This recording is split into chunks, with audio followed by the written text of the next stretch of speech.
Good morning and welcome to Narrabri Shire Small Business Month for 2020 for today's ATO webinar, Cash Flow for Small Business with Linden Regina from the Australian Tax Office. Thank you all so much for joining us today. It's a pleasure to be here. My name is Jilly Goddard and I'm Small Business Liaison Officer for Narrabri Shire Council. This month we have a range of activities on offer and we are pleased and excited to have Linden on board to present today's workshop. Small Business Month 2020 in the Narrabri Shire has been delivered in partnership between Council, Boggabri Business Chamber, Wee-Waa and District Chamber of Commerce, Narrabri and District Chamber of Commerce and the Narrabri Industrial Network. New South Wales Small Business Month is held every October and is designed to support small businesses with a wide range of activities held by the government and partners. So good morning, Linden, and thank you so much for joining us. We're so excited to have you for this webinar today. Thank you, and it's absolutely awesome to be back in Narrabri. I wish I was there in person though, because you know your pub grub's the best. So no, thank you, and it's great to be here on behalf of Small Business Month. I think after the year that we've all had. Shoot me now. You know, we all just need a little bit of cheer and a bit of a wind down towards Christmas. So Small Business Month is great to be able to spend that time to collaborate with obviously our external stakeholders being Narrabri Shire, and to be able to bring a little bit of tax and superannuation information to you, but not make it boring. You know, not make it dry, just, you know, pretty it up a bit. Is that possible? I don't know. I'll leave that up to you with your feedback. But no, look, it's great to be in your shire. We are looking to come to Narrabri next year face to face. So I'm really looking forward to meeting you all and sharing your stories. But for the minute, let's just hope that rain holds off for harvest, because I'm an ex-country gal and I know what rain does during a harvest. So all fingers crossed. But once you've finished your harvest, let it rain, baby. So today, yeah. Thank you so much, Linden. I'll flick over to you and thank you so much for joining. Awesome. Thanks, Jilly. All right. So look, all cash flow. So I've been doing, I host about 4 to 6 webinars a day, especially during Small Business Month. So I've had been afforded the opportunity to be able to speak to a lot of councils and a lot of shires in relation to how is the cash flow in their communities. A conversation that's been bandied about at the moment, and you know, I could almost say from a city point of view, it's trending. Cash flow is king. So I don't know if you've been hearing people say that. It's sort of been, you know, splashed all over the media in relation to the importance of cash flow. But, you know, cash flow, it's the lifeblood of your business. And without cash flow through your business, well, it's just not going to go anywhere. It's a bit like fuel for the car. No fuel, no go. And I definitely know that because I was born on the side of the road. So my farming dad ran out of fuel and he actually apologises to me every year. And mum says I'm special. So that's a nice little way to start the cash flow seminar, isn't it? All right. So look, as Julie was saying, we're going to chat everything cash flow. So to start the session, I'd like to respectfully acknowledge the traditional owners and custodians of country throughout Australia and their continuing connection to land, waters and the community. Look, I'd like to pay my respects to them, their cultures, elders, past and present. So look, if you haven't been in this type of forum before, may I suggest that you go to your chat box, open that up and you can send me questions throughout the session. I'd be more than happy to answer any of your questions. And Jilly at the Narrabri Shire, she's got her fingers in lots of pies. So if you need a little bit of direction in relation to low cost, no cost finance, perhaps you just need a little bit of a nudge down the right path. Jilly's certainly a great person to be able to stop and chat to, and she's very warm and welcoming. So that makes the difference. You know, it's horrible having to have a conversation with somebody that's kind of got no sense of humour. So Jilly's on the absolute opposite scale and she'll be able to assist you in any way possible. So look, if you do have that dying want to ask a tax or super question after the forum, because look, you know, let's face it, we come to these types of forums and often questions are going to jump into our minds thereafter. Email me.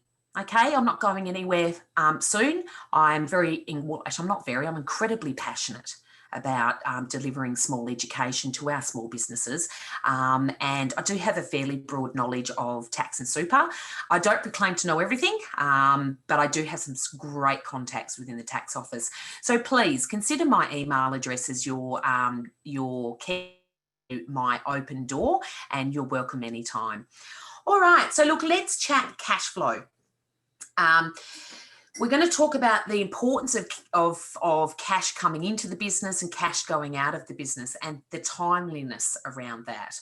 We're also going to chat about analysing your cash flow, and we have a cash flow that may assist you. Now, just a bit of a heads up about the cash flow canvas. It's on a PDF document, and I'm pretty sure I have sent the handout to Jilly, but if I haven't, I'll make sure that I do, and she can send this on to you. But look, the cash flow canvas, it's a great little visual. And it's simply just a resource. You know, you want to refer back to more of your cash flow statements within accounting software, and obviously seek advice from your tax professionals. But this cash flow canvas, look, it's just a bit of a tool that you can fill out or monthly, and it gives you that opportunity to be able to look back, see where you've made your money and see where you've spent your money. And, you know, then you can sort of sit down and ask yourself those questions in relation to money, and how can I spend less. We're going to chat around the 7 tips to maximise your cash flow, and we're going to cover tracking your cash as well. So look, let's start. 60% of small businesses fail in the first 3 years. It's not probably a great starting point, is it? But it is real. So 60% of those businesses fail because usually down to 2 things: record keeping and debt. Now, record keeping in relation to people are having, they're taking guesstimates on what their income's coming in and what their expenses are going out. They put all their receipts into a shoebox, glove box, console, you name it, and those thermal receipts fade. So that's where the guesstimates come into it. Yeah, I reckon that receipt might have been from Bunnings, and you know, oh yeah, I'll probably spend about $100. So it's really important to actually have an accurate idea of what's going on in your business to be able to make your business a success. The second thing is debt. So on the 27th of March, 2 things happened. The first thing, federal government came out and said, we're all going into lockdown. The second thing was AusKey was hardwired to end. So if you were using the business portal, it had nothing to do with the tax office. It had an expiry date and it ended.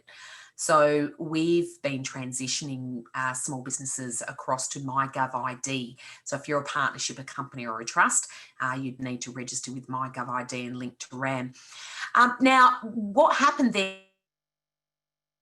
Government came out and said, okay, well, we're going to start distributing JobKeeper and cash flow boost stimulus packages. Now, all you needed to do was lodge. So what happened? The whole of Australia, they lodged. They lodged. We had a McLodgement of McLodgements. And I'm not talking just for the last financial year. I'm talking 5-10 years back. So what in turn that resulted in was bits on the system. And that's why people hadn't lodged, because they knew they had debts with those lodgements. So what we've been doing from an ATO point of view, we've been really, really flexible with the types of payment arrangements we've been able to get our businesses into. And, you know, you may have called the tax office before and we've said you need to pay an upfront amount, you need to pay X, Y, Z per, you know, week, fortnight or month. We're looking at each circumstance in a unique fashion, because everyone's unique. We all run our businesses differently, and obviously we've got the geographic thing to consider as well. So depending on where you are, what industry type you're in, what your financial situation is, we're certainly being as flexible as what we possibly can be. And if we need to sort of park, I use the term park, but if we need to park your payment arrangement, what that means is that if we make some smaller payments to begin with, and then we sort of, you know, slowly build it up depending on what your circumstances are. But when I say park, that means that I'll come back to you or you come back to me and we'll have a conversation. And if we need to, you know, tweak that payment arrangement again, well, let's do it. And if we need to do that over the next few years, well, let's do it. So please don't hesitate to note down my email address, pop it on the fridge, because that's where I put everything, obviously. Good old country people, we love our magnets and our fridges. So yeah, if you are in that debt boat, don't hesitate to come through to me. I'll be more than happy to tailor something that's going to suit you. There's no point getting into a payment arrangement if you can't meet it. And that's the thing I see all the time. You know, our dear community are calling the ATO and they're white and shaking, asking for a payment arrangement. Well, that shouldn't happen. So feel free at any stage if you need an extension on a lodgement. Maybe you might be in the pay-as-you-go instalment system. Whatever you need, honestly, reach out. We're very much here to support you. Okay, so we're going to have a bit of a look at Sarah's cleaning business just as an example, because I'm going to use Sarah's cleaning business throughout the package to explain a couple of things. So look, she's got this cleaning business. She regularly buys and she allows her customers to pay her within 14 to 21 days. But unless her customers are actually paying her early, money's coming in less frequently than going out, because she's on 30-day terms with her suppliers, right? So look, on 30-day terms with their clients, so beg your pardon. So supplier-wise, she has to pay her suppliers within 14 to 21 days, and she gives her customers 30 days to pay. So you can already see what the issue is. Money's coming in slower and going out faster. She needs to change this up. Okay, and I'm sure that sounds familiar, and this is what a lot of small businesses have been doing, especially over COVID. They've really been looking at those invoicing terms and, creditor terms and trying to lessen the time period to be able to get some money in a bit quicker. People are sending out regular template emails, chasing up their clients to pay. I've had a lot of comments around the small business market that are saying, oh, look, I'm a bit nervous to lessen my crediting terms because people won't come back to me. Well, let me be very, very clear. Everyone's doing this now. They're all shortening that time frame that your clients can actually pay.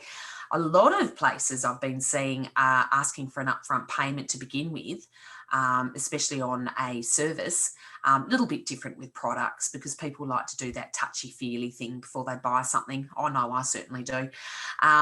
So I'm not going to pay for something if I'm not happy. So that's definitely something to consider to be able to speed up the cash flow through your business. So what we're going to talk about today is cash in and negative cash flow and positive cash flow. And obviously red isn't great and black is good.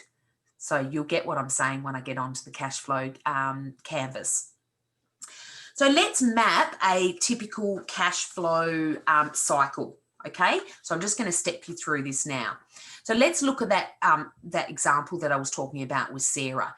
So Sarah's business has got a few contracts on the go. Each contract requires her to purchase cleaning materials prior to doing the job, and she must pay on the day that she purchases her supplies. So she gives her customers up to 30 days to pay after the invoice is issued. And as I was saying, most of them use that whole 30 days, if not more. So at the moment, her balance is sitting at $4,000. So look, she purchased materials for contract 1 on the 8th of July for $400. And then on the 10th of July, she invoiced for $800. Okay. So before the 30 days for that invoice is due, that is before Sarah actually receives the payment, she needs to purchase materials for her next contract. So on the 27th of July, she spends $2,500 for contract, which takes her bank's balance to $1,100. She then receives the money for contract 1, taking the bank balance to $1,900. Now, purchasing materials for contract 3 in mid-August, Sarah's bank balance is reduced by $50, so $1,850. So she goes and invoices contract 2 shortly after, and she can expect $8,000 within the next 30 days. Now, Sarah's been operating with a positive cash flow to this point. So before she receives payment for contract 2, she needs to purchase materials for contract 4. Now look, it's going to be a big contract and the materials are going to cost her $3,700, taking her bank balance into the red by that $1,850. So now she's operating with a cash deficit or, a negative cash flow. If contract 2 pays on time, she'll again have a cash surplus and the bank balance is going to sit at $6,150. So contract 3, look, it's due to be paid in the last week of September, further increasing her bank balance to $6,450. And contract 4, well, that's going to be due in October. So you can see both periods where she's got, positive and negative cash flow issues. So remember, when mapping your cash flow, you record when you actually receive the cash. Okay, and that's a common mistake with business. They tend to jump ahead and think, well, I've invoiced it, that means I've got it. It's not the case. You actually need to track that or record that when you actually receive it physically in your hand. So welcome to the cash flow canvas. So as I was saying, this is just a resource and it is a PDF, but I'll give you the heads up. I had a bit of a yarn with our design team and I said, look, small business is coming back to me and they said they really want this on an Excel spreadsheet format so you can actually physically use it. Look, you can still use this, but it's a pen and paper situation. So I'd like to see something a little bit more interactive come out of this cash flow canvas because I think it is a very handy tool and it gives you that visual of what's going on with your business. So look, watch this space and I will, as soon as our design team signs off on that Excel spreadsheet format for the cash flow canvas, I will send it out to all the councils, chambers and associated bodies that I liaise with. So I'll make sure that I send it through to Jilly so she can send it out to you because it is a fabulous little tool to keep handy and it's free. And you've got to love stuff that's free. I like stuff that's free, that's for sure. Okay, so look, this is what it looks like. Let's look at it in a little bit more detail. So you've got your opening balance, you've got your dates up here, but you've got your opening balance. And you know what? Businesses often say to me, can I change my opening balance? Can I rewind it or fast forward it? And no, at the end of the day, the opening balance is the opening balance.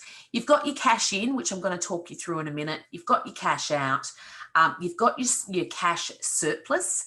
And in the yellow, these are all your tax commitments. Okay, so your GST, your pay-as-you-go withholding, your super, as I said, I'll step you through in more detail in a tick. And you've got the available to spend amount. And also, is my business improving? But let's talk about that available to spend amount. So I was up in the Northern Rivers 2 days ago presenting or, co-hosting a webinar on cash flow. And it was quite interesting. I ran into a financial advisor who was one of the co-hosts and, he opened up the webinar in a really, a very natural way, which sort of triggered my thinking in regards to this is the way we should all be thinking, but I don't think that we do. So his opening statement was, how much do you want to pay yourself? And I thought, you know what? That really resonates with me because, if I'm out there looking for a job, I'm going to want to know how much I'm going to get paid because obviously we've got a certain means that we need to live by. So it's a great little question, especially if you're a startup or maybe you haven't, you're just thinking about starting up a business or maybe you're established. Have you asked this question to yourself yet? I know it seems like such a simple, basic question, but it's a lovely question because at the end of the day, we're working to earn money because we want to better our lifestyles. So that available to spend section, that's actually sort of got a lot more relevance to it if you know how much you want to pay yourself, because then you can work out the rest in your business. Because what I've seen small business, or not just small, I've seen all businesses do this. We pour all the money into the business first, and we're kind of, the last ones. We just take up whatever's left. But I think it should be the opposite way round. So I encourage you to, if you haven't sort of asked that question to yourself, I encourage you to do that and sit down with your cash flow canvas and, nut it out or talk to your tax professionals. So let's have a bit of a look at the canvas in a little bit more detail. So you know when you've actually done the canvas, and the reason why you do this is so you can look back, because growing your business, being able to forecast forward is all about looking back. Where did you make your money? How did you make your money? When did you make your money? When did you spend the money? Can you spend less? Can you lessen your overheads? So I always give the example of, I'd like to open up a kayaking business. And I know 6 months of the year she's pretty chilly and I don't earn much money. I know the other 6 months of the year I boom it in. I earn heaps of money because I've got school holidays and I've got warm weather. And if the borders were open, I'd probably have more tourists. So in the 6 months that I don't earn that much money, that's where I trade on those 6 months, because I really sort of start drilling down and nutting out the weeks in those 6 months as to where I made money. How was my advertising behind those weeks? Where was I marketing my service? Can I better that? Can I pay less for my marketing? Can I perhaps use channels? Especially with the net nowadays, there's so many platforms out there that you can market your product or your service for free. I really drill down to the extent that whatever worked some weeks for marketing, I drill down further and I think, what time did I hit my customers? Did I hit them first thing in the morning? Did I get them last thing at night? Did I get them in the middle of the day? And when are my customers actually hitting on my ad and opening it up? I can get that data behind that and play with that, because timing is everything. And I always use the example of, if I need a plumber and I'm sitting in the work car driving around the joint and I hear a plumbing ad, I'm probably not going to listen to that plumbing ad until I need a plumber. So when you think about your marketing and your sales and you're drilling down in those weeks of, where you earned money and where you didn't and where you can actually ramp it up a bit, you can actually look at different ways of how other people are marketing their business and, maybe incorporate their ideas into your marketing plan. Because, I'm a big one, call me an ex-journalist, but I'm a big one on, if something doesn't caress my eardrums and caress my eyeballs, you've lost me. I'm gone. I'm not going to listen, or I'm not going to look, and I'm not going to investigate further. So that's why mapping your timing is really, really important, because it gives you those opportunities and those to drill down further as to where you can make more money where you haven't previously made it. Obviously, you've got your opening balance, which I was mentioning. Now you've got your cash in. So this is where you'd put all your cash in, and you would include the GST on the sales there. All the cash out, all the people you're paying, yeah? You'd put all your cash out in this section, and you'd put your GST on your purchases. If you're paying wages, you might be paying yourself or others, your employees, tax withheld, and any superannuation that you're putting away, you pop into the yellow box. So cash out's going to tell you exactly how much you've spent, clearly. So cash surplus, what is my cash position? So the yellow section is where you're going to take out, you're going to include your GST, your pay-as-you-go withholding, and your super. And that last box over here is actually going to give you, if you're doing this weekly, it's going to give you that weekly figure of what you need to put away into your bank account. Now, let's just touch on bank accounts for a minute. I sat in auditing seats for a long time in the tax office, and I constantly saw businesses that had one account. Now, you have one account because it's a waste of time. You're going to spend a lot of time with a highlighter because you're going to be going private business, private business, private business on your bank account statement. That's a waste of time. So if you were to have separate bank accounts, maybe, one for your cash, and obviously, that would be your main business account because you're going to see your cash in and your cash out. You might even want to have a GST holding account, super account, pay-as-you-go withholding account. So it's all just a bit like, when you're saving for holidays, you try and tuck that money away where you don't think about it, so you don't use it. So running a business is exactly the same. And, giving you the auditing point of view, I don't want to see what you're doing in your private life until I ask for it. So, you know, keep your private life private and keep your business life, you know, separate. Okay, so the available to spend section. What your assets are worth, and if you've got any loans. And this is where you would put, this is where you're going to learn, is my business improving? Because sometimes you're going to go into the red, so you're going to reach into a bit of an overdraft. Hopefully, more times than not, you're going to be able to spend. So the cash flow canvas, look, from a tax and superannuation point of view, really concentrates on the yellow sides. So you can actually divide what you need to pay with your tax commitments. Because at the end of the day, remember I was saying to you at the beginning of the webinar, where 60% of those businesses fail in the first 3 years because of record keeping and debt. Now, a lot of people that enter first year, they've got good intentions to put away their tax, but you know, stuff happens. You get it, you know. So you know, you guys go through a bit of a drought. No one's going to be spending as much money in town. So at the end of the day, it's really hard to move forward into your next year of business with a tax debt hanging over your head. So this is again why I encourage having those separate bank accounts so you can put away that tax. So you don't have to move forward into the next year with a debt hanging over your head. So let's have a bit of a look at what is my cash flow position.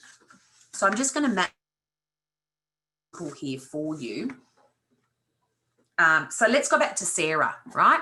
So Sarah's got a cleaning business. Her opening balance was $1,000. She's put her date in of, oh gosh, Sarah's thinking ahead, isn't she, of 2025. So she's put her opening balance in, and that's going to be the real starter of her business, right? So she spends, she gets in her money from contract one, the $2,200. She puts aside the $200 for the GST. That leaves her with $2,000. She spends $55 on her supplies, and $5 of that's obviously GST. And she wants to pay herself $800. So she knows, because she went to the tax withheld calculator. Now you can locate that via the ATO app, via your business portal, or via ATO.au.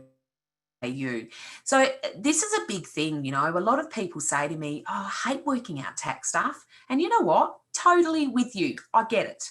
So absolute buffet of calculators and tools that you can utilise for free.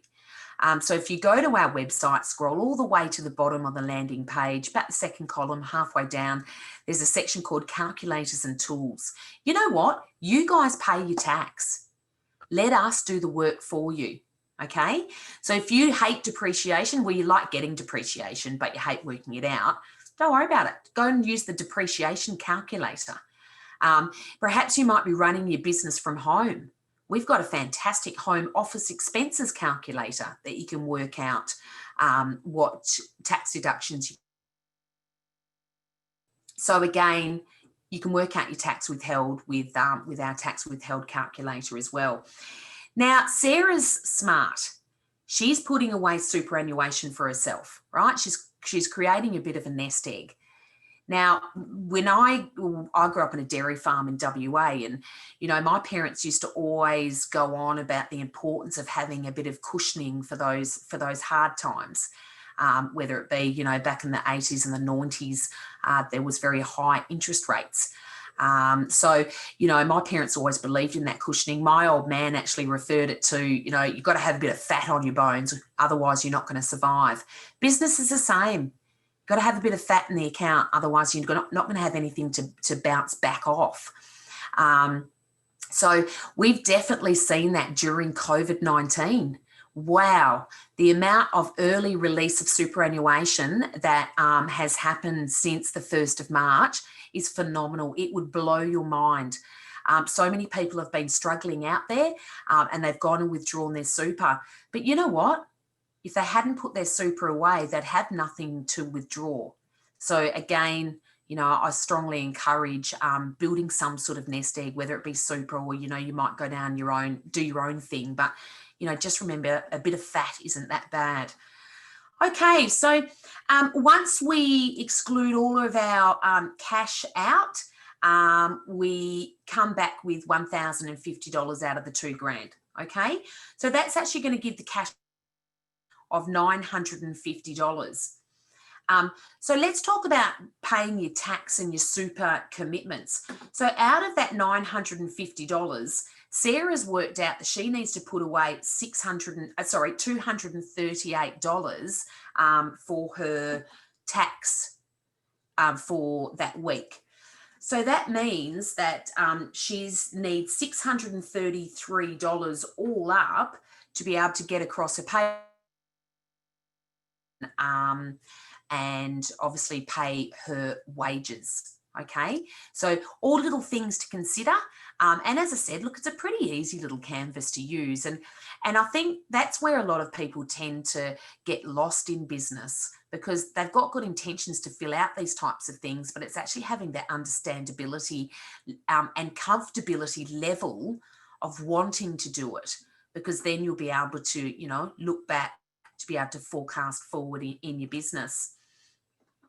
All right, so how much have I got to spend? So remember when Sarah wanted to pay herself $800, and she was smart. She asked herself that question: how much do I want to pay myself? And she said, yeah, I reckon $800. I can definitely live on that and pay my bills and, you know, get a bit further in life.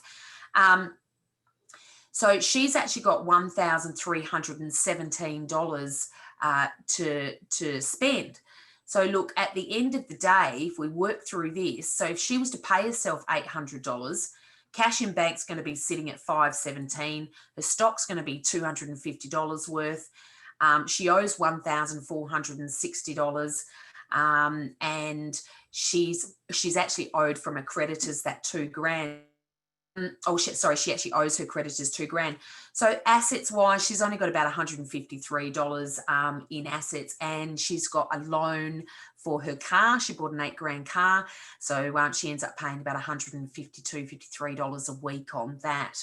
So, you know, she's looking at her business and she's thinking, I'm in the red. How can I change that? So she's actually decided to pay herself $700 instead of $800. So that actually brings her business into that more of a improvement sector. So that's where you need to tweak your figures as to what you've got to spend. And obviously those wages. But look, she's had good intentions, and at least she's got a bit of a goal to work towards now. So she wants to get $800. At the moment, she can't afford that. She's going to do $700. But moving forward, she knows that she's going to have to make some improvements with her business to be able to get that extra bit of money in. All right, so look, tracking your performance, look, it shows you where you can grow. It also creates questions. And, you know, the amount of small businesses that have come to me and said, I just don't know what to ask my tax professional. I'm not 100% sure of my questions. So doing things like the cash flow canvas, and also doing the business viability tool. Now, have you heard of the business viability tool? I'm just going to pop a link into the chat box now for you. I won't be long whilst I do that. So, you know, when we walk into chemist in town, so we walk into the chemist in town, and traditionally right at the front door, like you literally have to walk around it, is that big health check machine. I've been noticing more and more chemists have got these health check machines, and it kind of screams out at you to say, sit down, I need to check your health. So, you know, you sit down nervously and instantly, before you put your arm in the blood pressure machine, you know, your blood pressure's through, thinking, oh God, what's it going to be? And, you know, checks your weight, checks your height, pushes all the squishy bits. Well, the business viability tool is exactly the same for your business. So if you've been in business for more than 3 years, the business viability tool is going to ask you for 3 years worth of data, you know, profit and loss statements, all those sort of things. And you're going to put in your data into the tool. Once you hit calculate, it's going to actually give you an assessment. It's going to spit back an assessment at you. And that assessment is going to assess your business viability. How healthy is your business?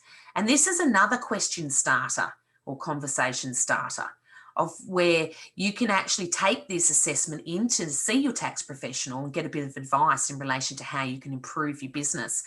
Now, also, if you've only been in business for 1 or 2 years, look, you can still use the tool. It's just a resource, and the data that you put into the tool doesn't go anywhere. That it's only between your businesses, between you and the tool. Okay, ATO can't see, and there'd be a breach of privacy, and the data obviously doesn't get shifted out of the tool. As soon as you exit the tool, the data's deleted. So that's why it's important to keep your or to print off your report and save it. So don't hesitate to do regular health checks, okay? The older we get, our doctors keep telling us, you need to come in for a health check, you need to do your old person blood tests. I'm nearly there. I'm a bit scared about it, but you know, it's something I have to do. If I want to live a long, healthy life, I need to do regular health checks on me. Your business is the same. So I encourage you to use that business viability tool. It's very easy. It's follow your nose type stuff. And also, if you would like to see how the tool actually works, please don't hesitate to log into my colleague Matthew's webinars. I'm just going to pop the link into the chat box as well. Matthew and I traditionally run the business viability webinar in relation to stepping you through each page of the tool. We're going to tell you exactly what you're going to need data-wise to enter into the tool. And Matthew's a bit cheeky. He's a Queenslander. So you know what? Tell him I sent you, and you know he likes a bit of stick, old Matthew. So so don't make sure you send him lots of questions through the chat box. He'll love it. So look, going back to cash flow. So you know you might have done your business viability test. You might have you know you might be in cahoots with your tax professionals. All these sort of things is going to help build your cash flow through your business. It's going to give you the ability to make those informed decisions. And obviously, you know, the end result is you want to meet your business goals, and that's making money, and you want to make lots of it. So tracking your cash flow is going to enable you to actually be able to do that. So within this cash flow situation, we ask, what's working well? What's not working well? Did I meet my budget? Do I have enough cash to spend? And has my performance improved? So the business will be able to tell you that along with your cash flow canvas. And lastly, but not leastly, are my expenses in line with my expectations? I think this is a life question, isn't it? You know, we always say to our kids, you know, don't spend too much, or maybe your parents said to you, you know, tighten the belt. So are our expenses in line with our expectations? And that's a biggie, and that goes back to how much do you want to pay yourself? So lots of questions to ask yourself, but you know what? This is your business. You own it, you run it, and you want to make it successful. So these are the types of questions we need to ask. So this is where I'm going to head back to our dear friend Jilly at Narrabri Shire Council, and she's going to tell us what's going on. And just FYI, I am super excited for next Thursday. I can't wait for the summit. I really, really can't. And my colleague Nick, he's actually going to tune in as well. And Nick's been to Narrabri a number of times. I'm sure quite a few of your locals would have bumped into him. He's got a big personality, and he's got the funniest jokes and the most hilarious giggle on him. So Nick's going to come along as well, because he said, oh, Linden, I want to say g'day to all my mates in Narrabri. And I said, all right, no worries, tune in.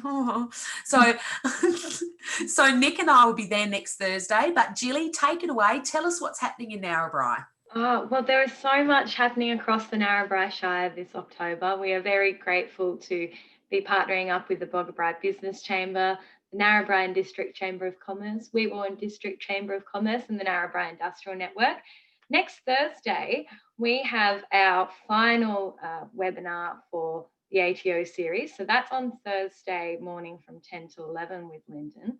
And then Linden will be jumping into our Small Business Summit, which is held from 10 till 2 next Thursday online. So you just register online, you'll be sent a link where you'll be able to see the schedule for the day. If you can't make it during the day, you can also watch later on.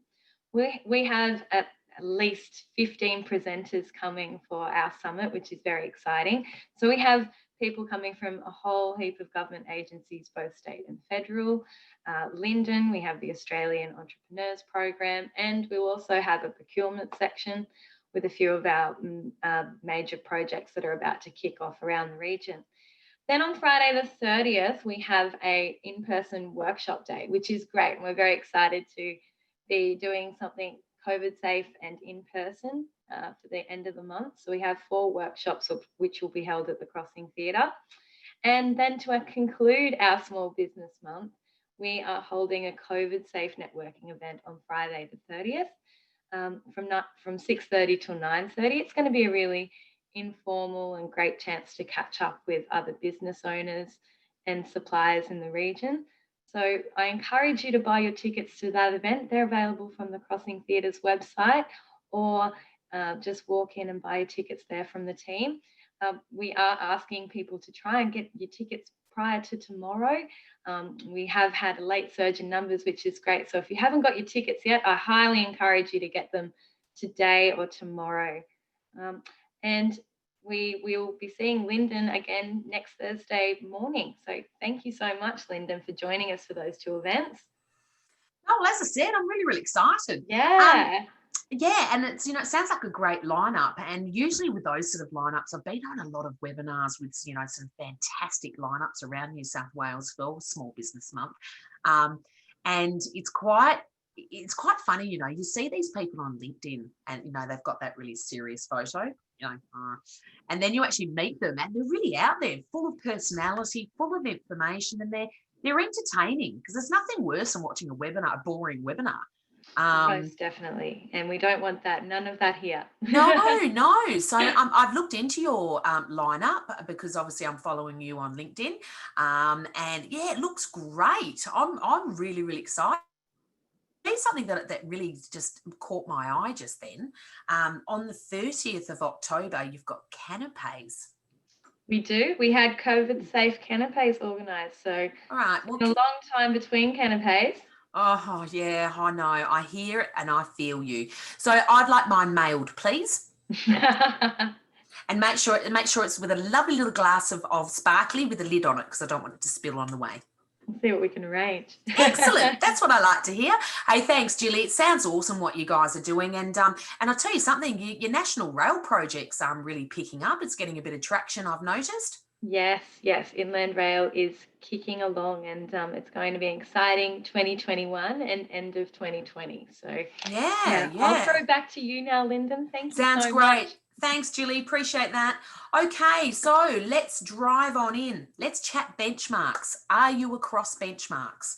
So benchmarks, it's got actually quite a few uses, for it. So Australia's gone across 98% of industries within Australia, and the ATO's worked out the average income and the average expenses that you can expect to earn or spend with a certain business type. So, for example, if I was thinking about starting up a cafe, I would head to ato.gov.au and I would type in benchmarks into the search function, and I'd be able to scroll down, find my industry type being cafe, and it gives me the heads up in relation to how much I can expect to earn and how much I can expect to spend before I actually get into that business. So it enables me to cement a business plan in place, so I know how much money I need to be able to start my business, because I've got a bit of a understanding in relation to how much I'm going to earn and how much I'm going to spend. So if your industry type doesn't fall into that 98%, let's face it, we're all unique. I know I am. You can go to IBIS. Okay, so it's called IBIS World. So if you were to check out IBIS World, it's actually the second place the ATO would go and have a look at different industry type benchmarks that we may not have listed on our website. But I can assure you we've got about 98% of industries listed. Now, as the second component to benchmarks, and I like transparency, I like to know where I stand, and I like other people to know exactly where they stand. So as an auditor, this was my auditing Bible. So if your tax return is picked up by our data risk models, that's when I have a look at benchmarks, and I can gain an understanding behind why you were picked up by our data risk models. Traditionally, it's for higher expenses and lower income. And a good example of my old mate Bob, who owns a Chinese restaurant here in Sydney. And dear Bob, he went and spent $50,000 on rice for the financial year, but Bob actually only earned $23,000. Now, Bob's got a spouse that doesn't work and he's got 3 kids. So that's where Bob, and it was my first question. Bob, how can you afford to spend 50 grand if you've only made 23 grand? Like, how do you do that? Because I'd love to do that. Have money that grows on trees, I reckon. Well, anyway, so, you know, I did a bit more digging and I checked out that Bob's 3 kids, they're getting privately schooled. Dear Bob lives in a McMansion of a McMansion. Got a few luxury cars out the front and a couple of yachts attached to them. So, you know, that's when we kind of go and look at the private living expenses. But that's why the ATO uses benchmarks, and we're very transparent with it in relation to what we're actually looking at. So really good resource tool if you're about to get into business, or perhaps you're already in business and you want to do a business health check. You can do that via the benchmarks. So you may be sitting outside one of these benchmarks. Who knows? So if you are sitting outside one of these benchmarks, that's where you would ask yourself why. And you'd be able to, you know, seek professional advice in relation to getting back inside that benchmark. There may be a quite legitimate reason as to why you're sitting outside of the benchmark, but it's worth investigating, because that's one of the things that our data risk models are geared towards, and you're geared around is the benchmarks. All right, so look, let's have a bit of a chat around the 7 quick tips on how to maximise your cash flow. Let's talk pricing. So are you focusing on your most profitable customers? Who are your most profitable customers? And what do you them with your products or your service? Can you increase the value that you deliver with your product or your service? And, you know, that just may come down to customer service. So you might have yourself an absolutely whiz bang of a product or a service, but if you've got a bad person on the line picking up the phone going, hello, yes, that's not great customer service, and it's not going to entice your customers. And if I was to get that, I probably wouldn't come back because that would annoy me. Changing prices. What are other people doing in your same industry type? What are they charging?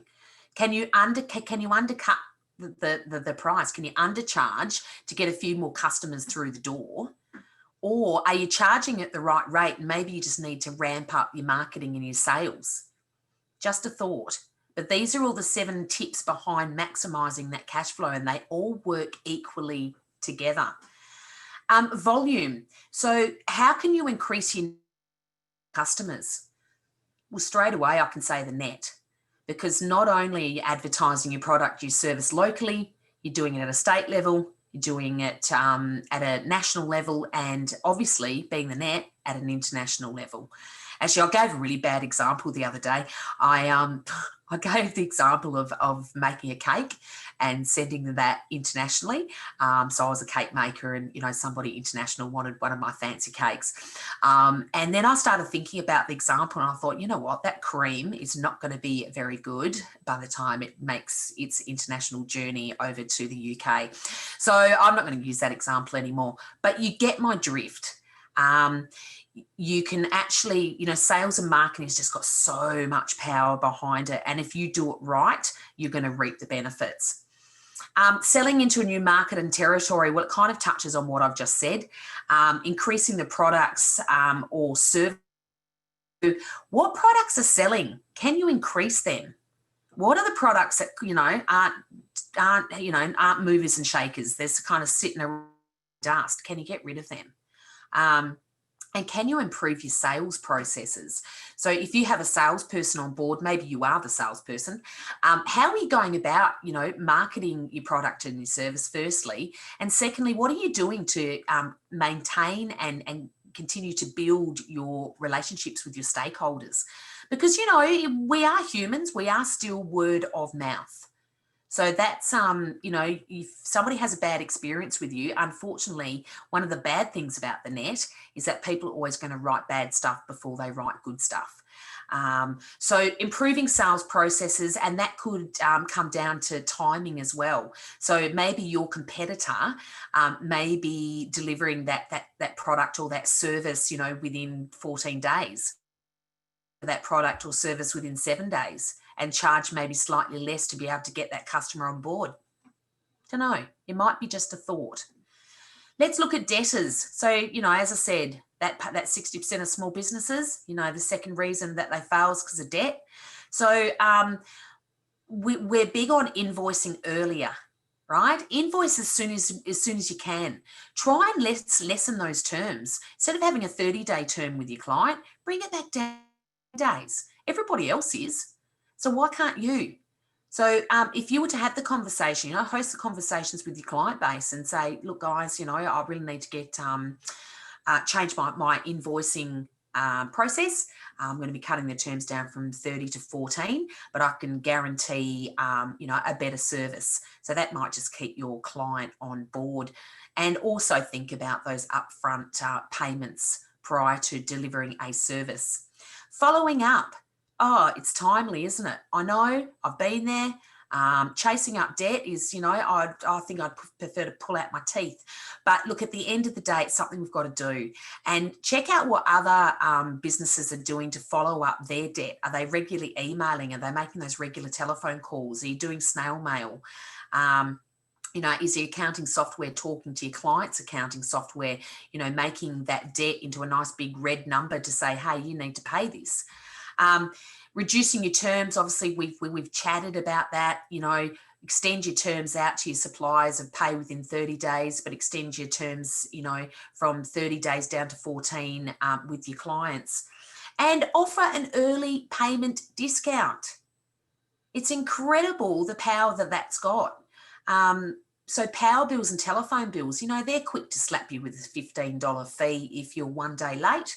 And let me tell you, I'm not overly happy about that, because some things do happen in life, and I think it's very unfair that you get slapped with a $15 late payment fee, but this is what businesses are doing. So is that something that you could incorporate into your business by doing a sort of an early payment discount? I'll plant that seed with you. Yeah. E-invoicing, have you heard of it? So if you've got an accounting software, different accounting softwares can talk to other accounting softwares, and they've got a platform inside them. Most of them do actually nowadays, and it's called e-invoice. So that means that your invoice is automatically generated and sent to your client's accounting software, and the client's accounting software accepts that invoice and puts it straight into their system. It's an automated process.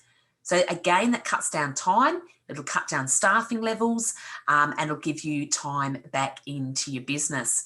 Let's check out the costs, because it's quite interesting, the amount you can save.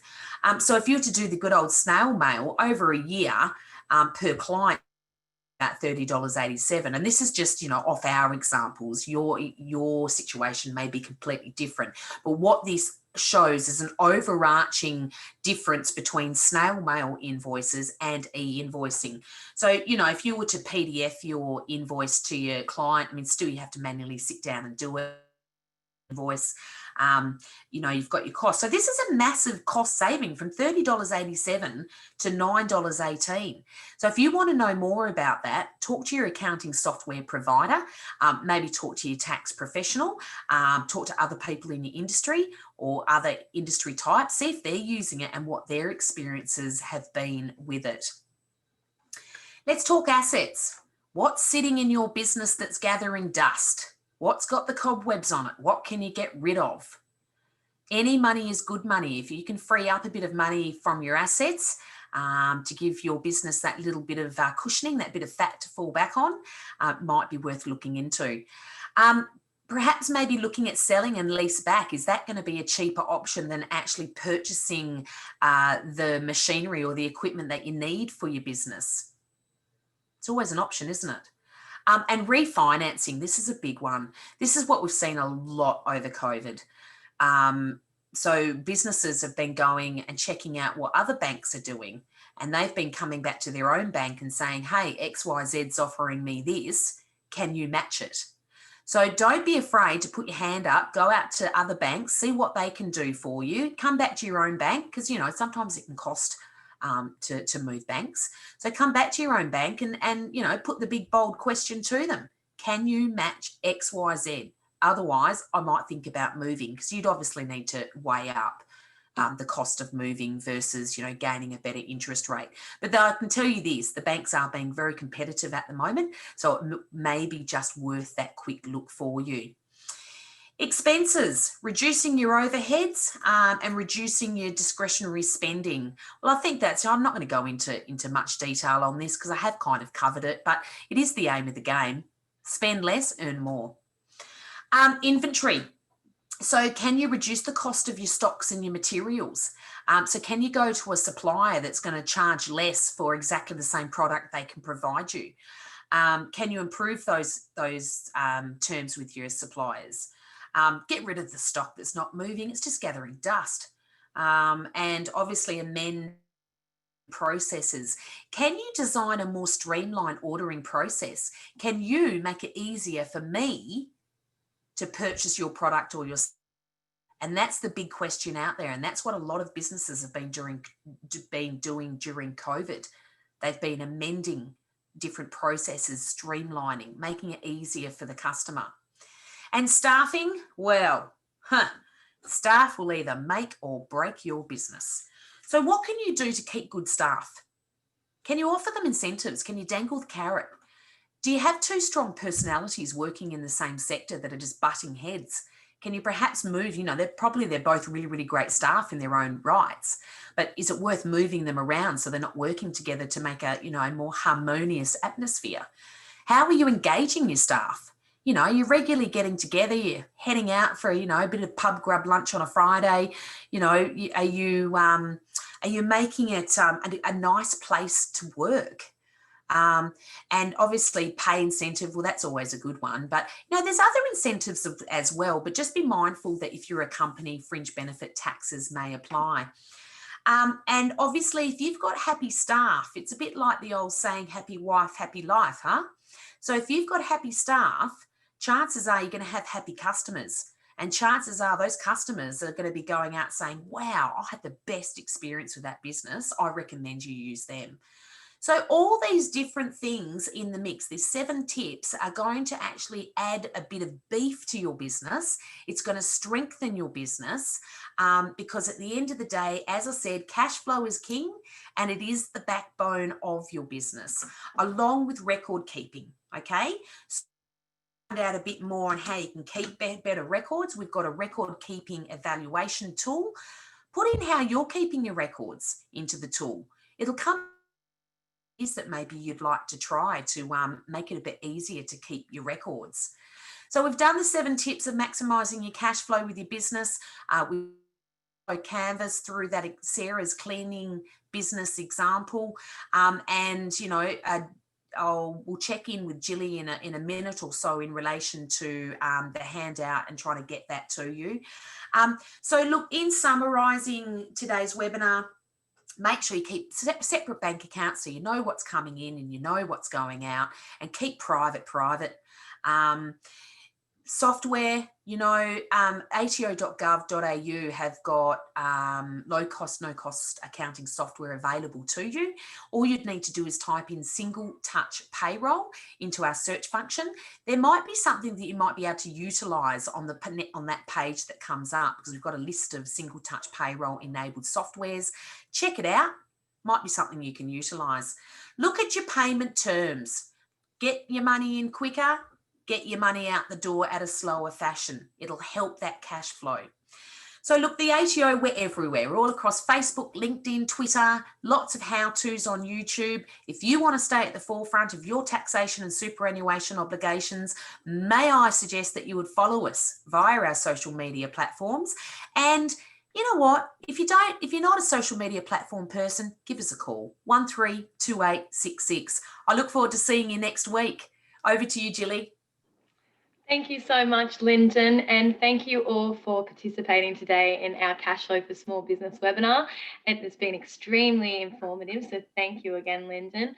And we look forward to seeing you again next week Thank you very much and goodbye. Bye for now. We will be sending our participants the details for the worksheets after this event as well, and there will be a Dropbox available. So we will send that through. Thank you and bye. Bye.